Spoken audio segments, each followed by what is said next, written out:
Hey everybody, running routes. Let's go. Back with another draft preview session. Let's Today go. we're going to be looking at the offensive lineman in this draft, which is it's the pretty strong part of the draft in our opinion as far as this draft goes coming up. Got Eddie as usual with me here. Hey, what's up, What's everybody? happening, baby? Running What's routes. happening? What's going on, big dog? Chilling, chilling.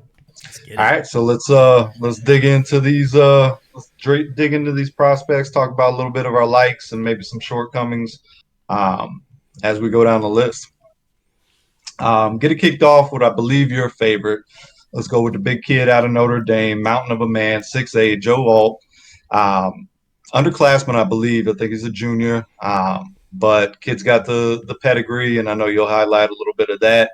Talk to me about Joe Alt. What makes Yeah, him I mean, stand out to you? I really love it. I mean, in terms of pass blocking, pass running, he's basically got the most of the offensive linemen for the most part that are in the top five.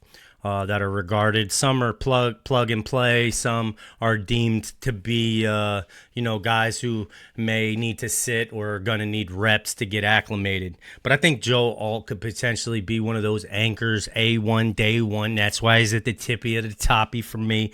There are some really incredible things that stick out for me.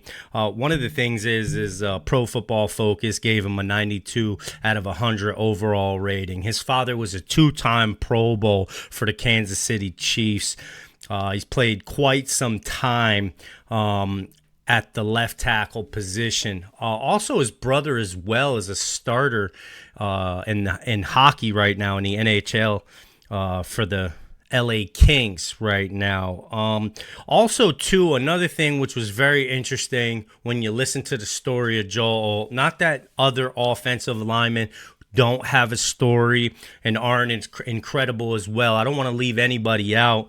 There's a lot of incredible offensive linemen here, but the thing is, we were only picking five. I got a couple that slid out of the five that really should be in the top five.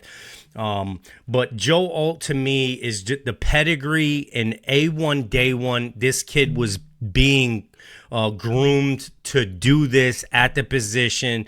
Daddy Dukes had him play tight end and defensive end all throughout high school. And his father told him that he should play tight end and defensive end to get ready to play left tackle in college because he wanted his son not to gain all that weight, all that frivolous weight to just put on weight and put pounds on just to be a huge guy on the end. He wanted his kid to be a massive beast that was athletic and could move around, and that's why he wanted to play tight end. That's why he wanted to play defensive end. And guess what? This isn't a formula that didn't work and his father just invented it, because that's exactly what his father did and how he played in the NFL for so long, and he was a two-time Pro Bowler.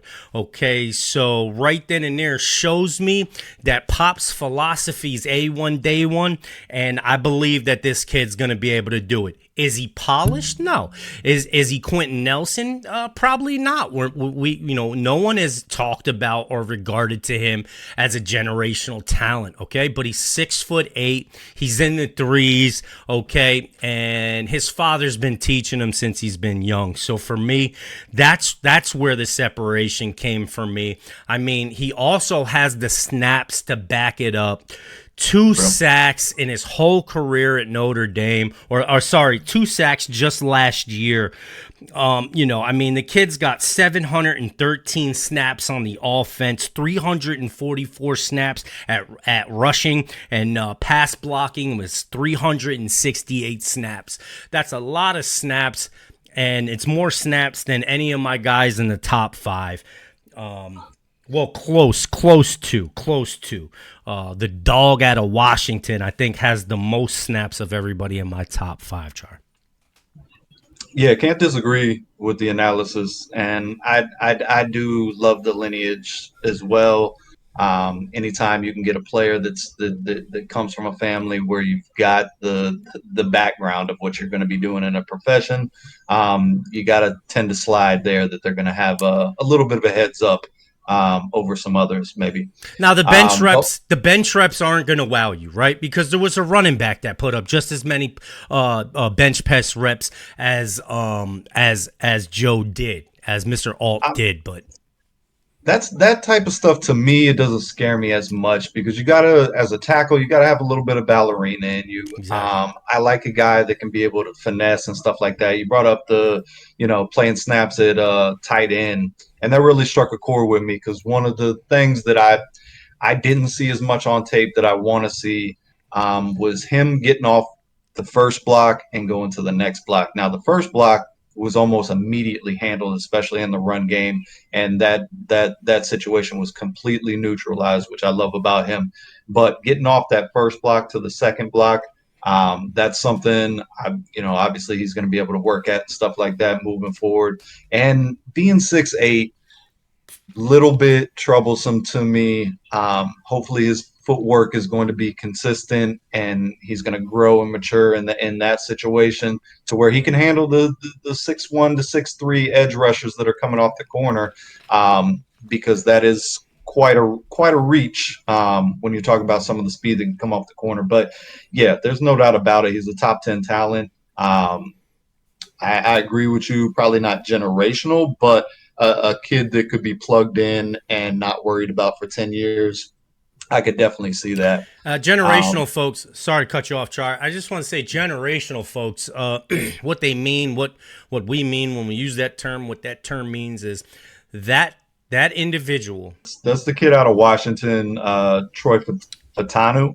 Um, wasn't as highly regarded before the combine. He's one of those ones that benefited Skyrocket. from the combine and bumped his way up. Obviously, he blocked all year for Michael Penix. There were some, Michigan's D line did have their way with the Washington offensive line there in the championship game, but Troy Fatanu, I really like his athleticism. I really like his balance. He reminds me of Darnell Wright from last year coming out with Tennessee. Footwork and just the balance to be able to stay with whoever's coming off the edge, whether it be a power situation or a speed situation. That's why I had him a little bit higher than Joe Alt in my mind. What do you think about Troy Patano? Actually, he was my five coming in to prior to the combine. Got him written down as my five, and totally wish I never did. Wish I would have put CJ at five or Mims at five. Yeah, the combine really got to show that this kid could play guard, he could play tackle, and shit, who knows? He possibly, potentially, could even see him play center. The kid could definitely pull as a pulling guard. He has the athleticism. The highest snap count of all my guys in the top five, 845 snaps at the position. And he's played 13 games this season, 2 sacks at left tackle, 2 QB hits, and 15 hurries all season for them to have the number one offense in the league. And yeah, when it came down to it, Washington couldn't get over the hump. Would have really liked to see it. Congratulations to Michigan from coming back from their sanctions to be able to go ahead and get themselves a championship. Good for them. But I really like the kid, and he seems like he has a lot of promise. And to be that, big at 6'3", 6'4", and to be able to move around as such is very impressive. And that's what it seems like as we watch the combines going further into time. It seems as though there's Joe Alt there, 6'8" and 5/8", 321 pounds out of Notre Dame. Watch this kid run to 40 here, folks. I mean, this kid's a dog, man, honestly. But Fasanu, he really has the capability to move around. This is a guy that Bill Belichick probably would have loved to have. R.I.P. Bill on the Patriots. But seems like to me this would have been a first-round lock for the Patriots if old No Sleeves was still there.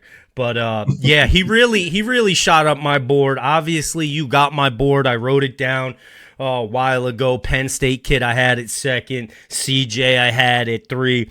Mims I had at 4. And Troy I had at 5 there, bud. But he definitely shot up. He's my number 2. I'm loving him. Absolutely.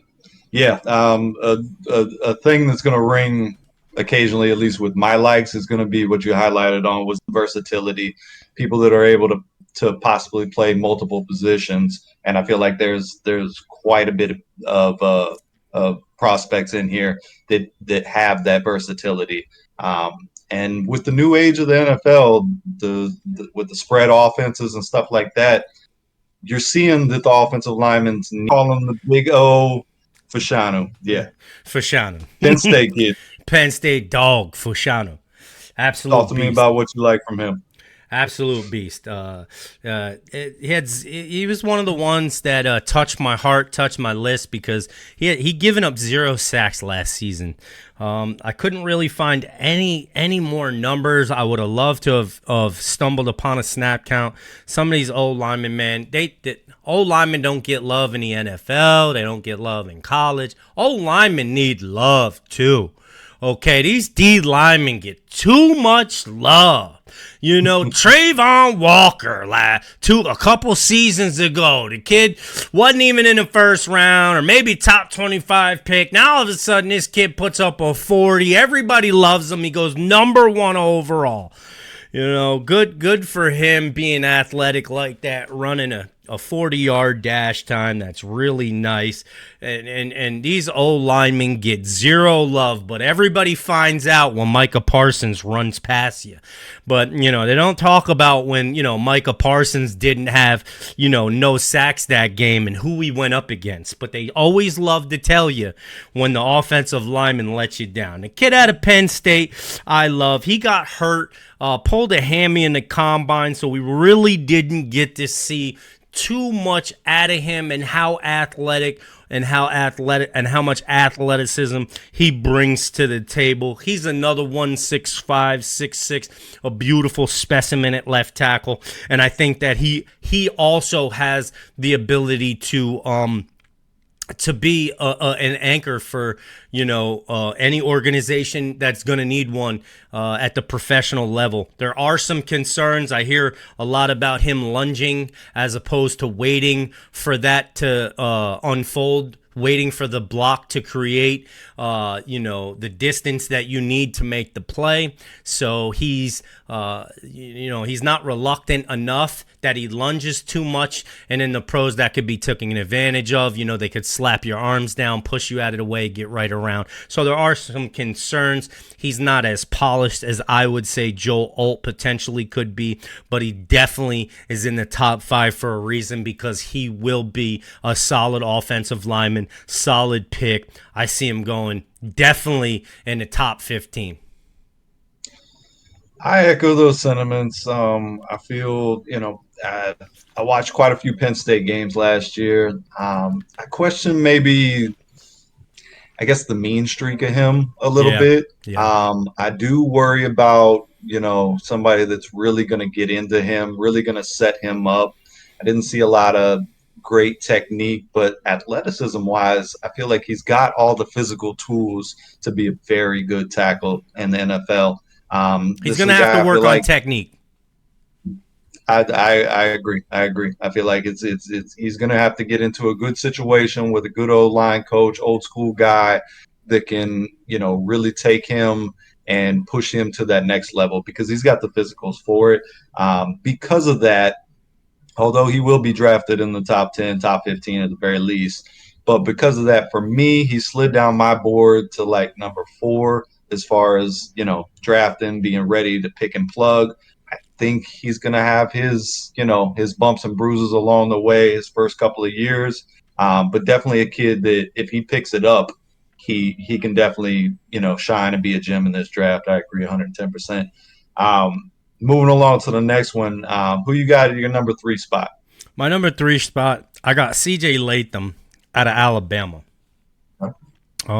Because he's another one in 2023, just let up 2 sacks. You know,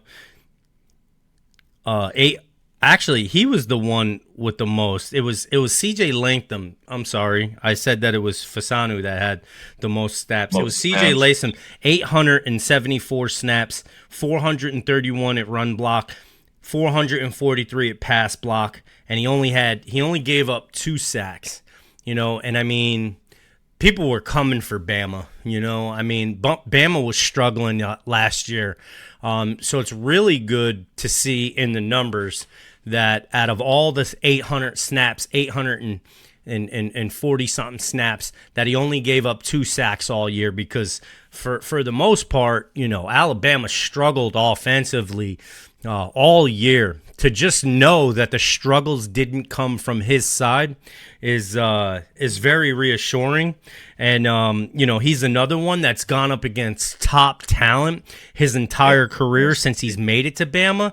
And I just think that he's another one who potentially could very well be a very good anchor on a team in the NFL.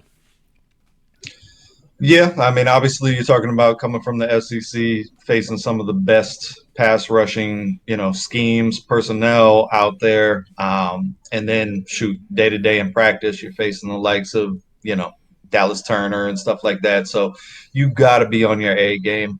When I watched him in college, the power's there. The power's there. I like him in the run game a lot. I feel like he can get downhill and really move the pile.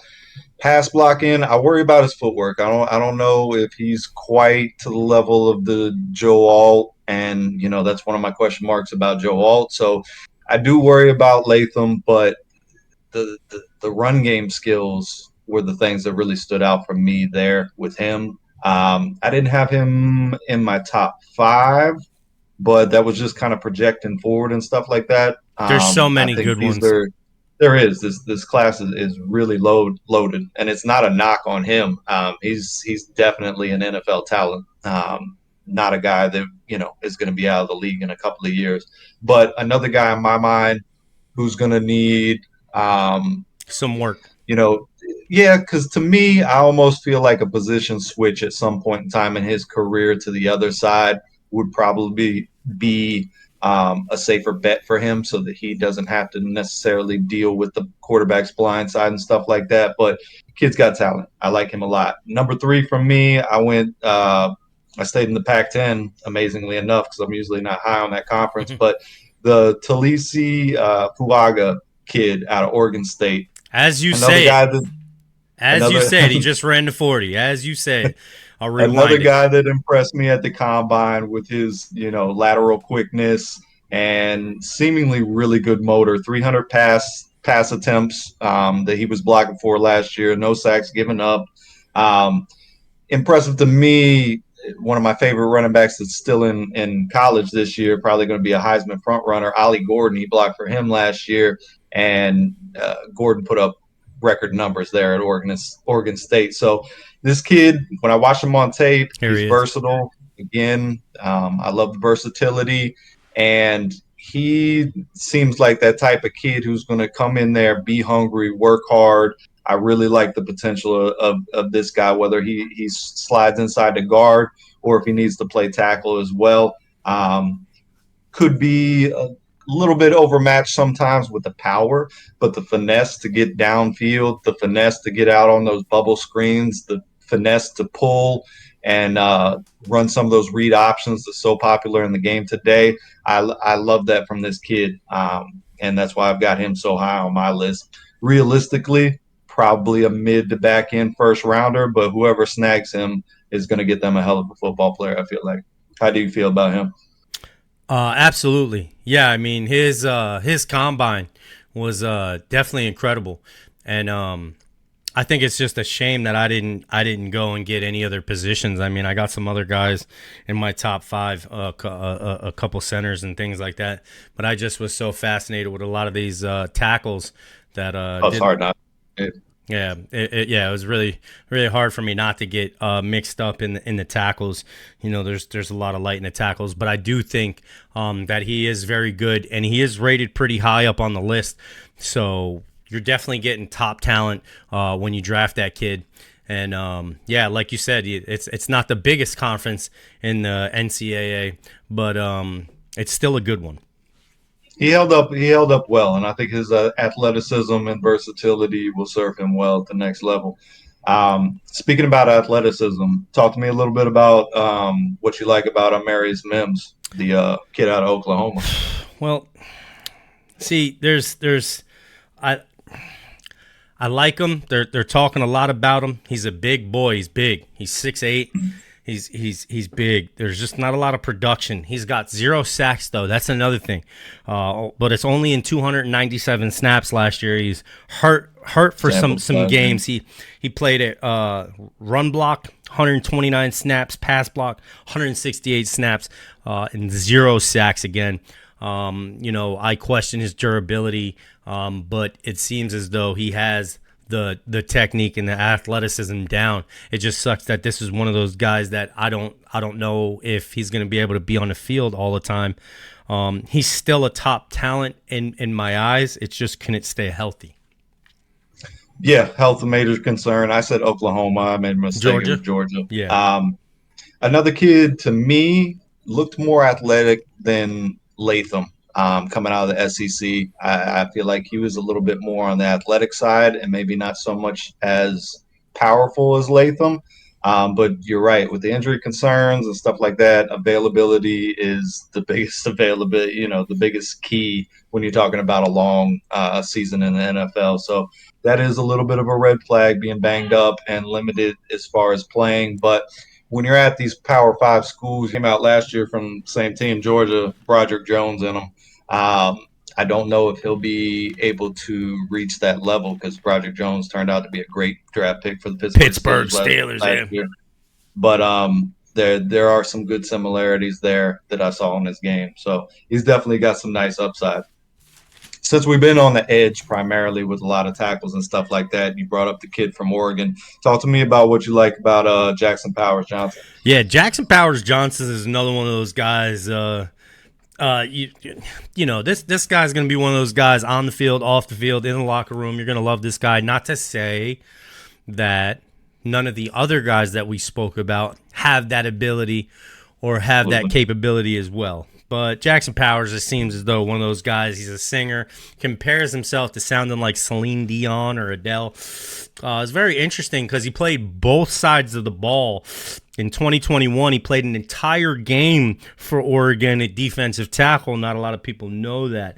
So it's very interesting with him because, people speak very highly about his regard to be the commander on in chief on that offensive line. You watch a lot of games at Oregon. You see him out there with his arm pointing in the sky. He's letting everybody know who's what and where you're going and who's who and what's what.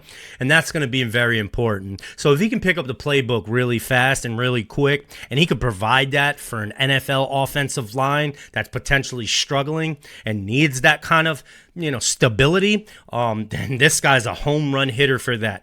6'3", 334 pounds, kid's a dog. And I just think that he's one that potentially definitely should be in my top five. Can't believe he's not. Cedric Van Pran, another one who slid out of my top five, but I definitely believe out of Georgia, he's another one that should be in the top as well. I got two others, Tyler Guyton and Blake Fisher, I think out of Notre Dame, to round out my top 10 that I believe that should be on a roster and they're A1 day one starters. Yeah, Powers Johnson. He feels like he's got a little Creed Humphrey from a couple of drafts ago for KC, Hey. where we talk about the offensive line, talk about they're not getting that, they never get love. The center being specifically on the offensive line, they don't get no love. No one even knows they're there until they have a bad snap. You know what Yep. I mean? So Yeah. but it's such a pivotal, role to play, like you said, calling out defenses, keeping everybody on the same page, snap counts, the relationship between them and the quarterback. Um, it's an overlooked position, and me and you were talking about it, about a week ago. We were talking about how many centers have gone in the first round. There's been quite a few, and everyone we came across was legit, bona fide. You didn't have to worry about that guy year in, year out, and he was there for 8 to 12 years. You know what I mean? So Jeff like you Saturday get a good banging one, on Sunday. you get a good one, you don't got to worry about it. You set it, forget it, and that's a piece of your offensive line for years to come. So, yeah, I think he's top five worthy. I've got him just right there on the fringe, right outside it. But spending a first round pick on this kid, I wouldn't shake my head at any NFL franchise for coming up and making that happen. Especially if you Um, need one. yeah, no, like I said, it's a undervalued piece of the offensive line, interior positions, period. Because like you highlighted, tackles and stuff like that, the offensive line, period, really doesn't get brought up until there's a mistake being made, till that Absolutely. quarterback's laying on his back, till Aaron Rodgers is going down the first game of the season. Then it's really okay, Becton. Okay, Yeah, you really get highlighted, and obviously it's not for a good reason, but absolutely. they're vital. They're vital. And you talk about Mike McDaniel's down there in Miami. Some of these heavy pull, heavy counter scheme type of running offenses. You need somebody who's versatile. The kid can play guard. So yeah, smart kid. I like him a lot. I I got a should couple really other. be in the top five, honestly. Agreed, agreed. I got a couple other guards that I really like too. I like the Cooper Beebe kid out of K State. I believe 4 year starter there at K State. Versatile, really gets after it in the run game. Maybe a little bit overmatched because of arm length inside at the guard position, but his I tenacity, just, his I just, smarts. I just want to say, that should never be brought up ever again, and we should learn that. Not us per se, but that's what the pros and the professionals speak about. Because if we go back to the Northwestern kid, Rashawn Slater, Absolutely. played right tackle for Northwestern, got drafted to the Chargers, okay? And what did they say? They all said, Yep. why are you spending a first round draft pick on Rashawn Slater? His arms are With the too short. alligator arms. Too Yep. short. Okay, too short. Guess what? He got drafted as a right tackle, right? Dominated at right tackle, played a little right guard for the Chargers, and now he's the anchor at left. He's the starting left tackle. Okay? So You're absolutely don't let arm length fool you. A You're dog absolutely right. is But a the reason dog. why I bring up the arm length in this particular situation is because, with Slater's case, the power was there. So Um, was it? the, Was the, it? the, the kid BB is more of a finesse guy. He is a dog, like by the mentality, but the power is not as great as, talk about comparing him to a Slater in my eyes. But him, and I think a nice sleeper that if somebody can get their hands on and late second, third round is Graham Barton out of Duke. I don't know if you had a chance to run over any little highlights and stuff like that, but the Florida State tape, you popped that on, did very well. Clemson as well.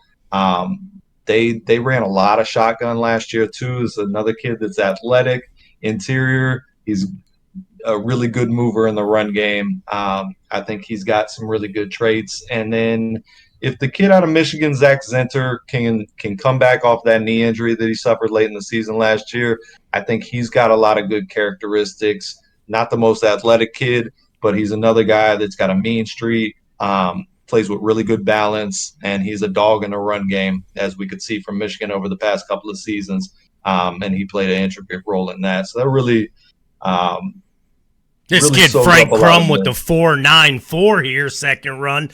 Look at this fucking kid. out of Wyoming. This kid's Wyoming. big, dude. The Bertoli, Bartoli with the 4.94. These big boys are moving these days. Look at this kid, man. Imagine you turn around and see that coming at you. For him. No, I got him on my list too as well. He's another one that definitely shouldn't have slid out of the top five.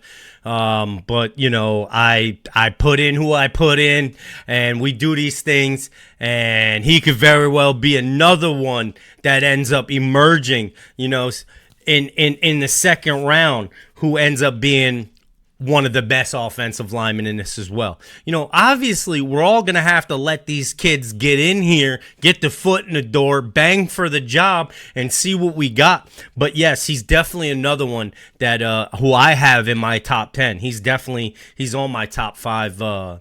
He's on my top 5 that slid out list. I think he's got it in him. I think he's a dog, and He does too. he very well has the capability and the skill set to get the job done. There's a lot of guys, though. There's a lot of guys, not even just the athletic guys, because Fushano is one of them guys. When you look at him, he does not look like an offensive lineman. I mean, he's slender in terms of what you would prototypically look at an offensive lineman and say, hey, you look like an offensive line. This dude don't look like an offensive line, but go ahead and try and get past him. I dare you. Deuces.